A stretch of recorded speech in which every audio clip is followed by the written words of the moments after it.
Strike the Earth, Plains of Passage is the track from the first level in Shovel Knight. It's not only on the same level as many intro levels from the 8 and 16-bit eras, but I believe surpasses them. It has an infectious melody, wonderful counterpoint, and driving percussion that makes it an instant classic. First I'll give some background to the track, then play a loop of it before breaking it down. This entire soundtrack is very reminiscent of Mega Man, and this is one of the most Mega Man tracks present. However, it doesn't really sound like any specific Mega Man or Mega Man game, and part of this is because the NES Mega Man games don't have intro stages. The later games, like the X series, have a more hair metal sound to them. Strike the Earth has the driving bass, but doesn't use the same triplets that Mega Man 2 does, and the bass stays fairly low as opposed to most Mega Man games where the triangle stays really high. In the second part of the A section, the triangle serves as the bass and kick drum. This goes back to Mega Man 1 in several songs. And every NES Mega Man afterwards uses the triangle as the kick drum or tom in several songs.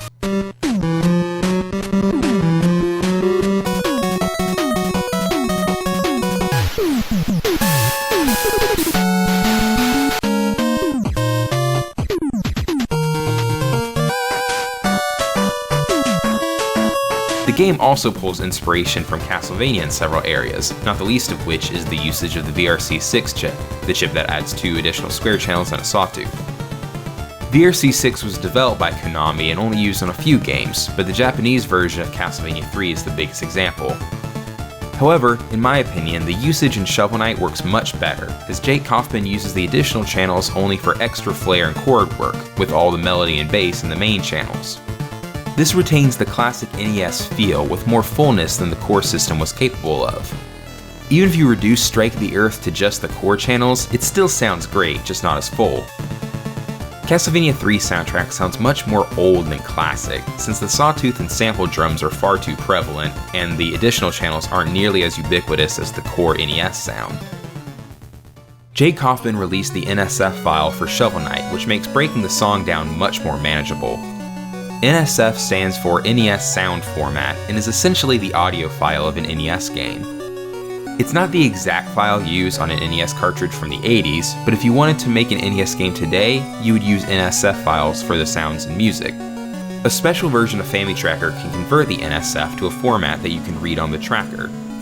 It looks like this. It moves really fast because this is exactly what the NES would have read, not the instruments like Jake Kaufman or myself would create on FamiTracker.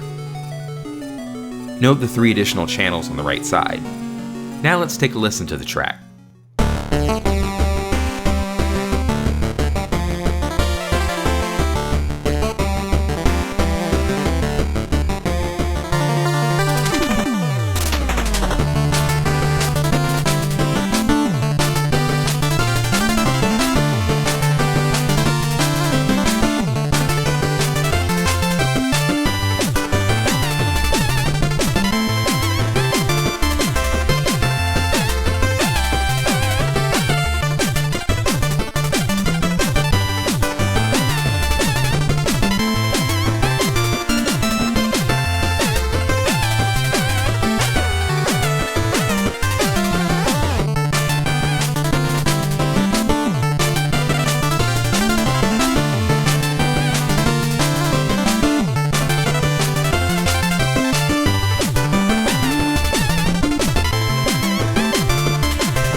There are 3 sections of the song, the intro, A, and B sections. The A section has 2 kinds of parts to it, but it's the very optimistic melody that goes up and up. Then the B is more mysterious and echoey before sliding back down to the A section. The melody is certainly similar to the main theme of the game, but the harmony also has a direct callback. The intro starts with this really cool effect of both core square channels playing the same note. Also, there's one specific chord I want to point out in the intro. This chord shows off the capabilities of the VRC6 chip. It has 4 different notes, with 2 of the notes doubled, which was impossible with the core instruments on the NES. So like most things in Shovel Knight, it has the NES feel with just a little extra. The A section has a very simple melody and a single octave, and the whole first section is just playing off the rhythm established at the very beginning. The second core pulse channel is constantly playing an arpeggio that goes with the melody and bass line. The additional channels play mostly chords, but occasionally take the lead with a fast arpeggio.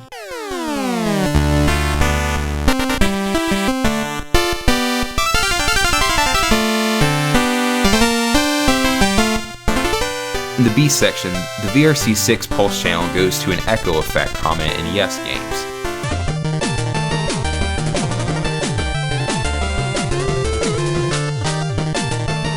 This effect is created when one channel plays the melody, and another channel plays the melody but later and quieter. Mega Man uses this in several songs, but Airman stage from Mega Man 2 is the one that sticks out to me.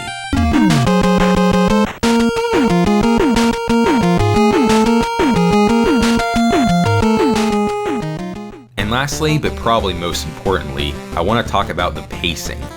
It's perfect. It's driving, but not spectacularly fast.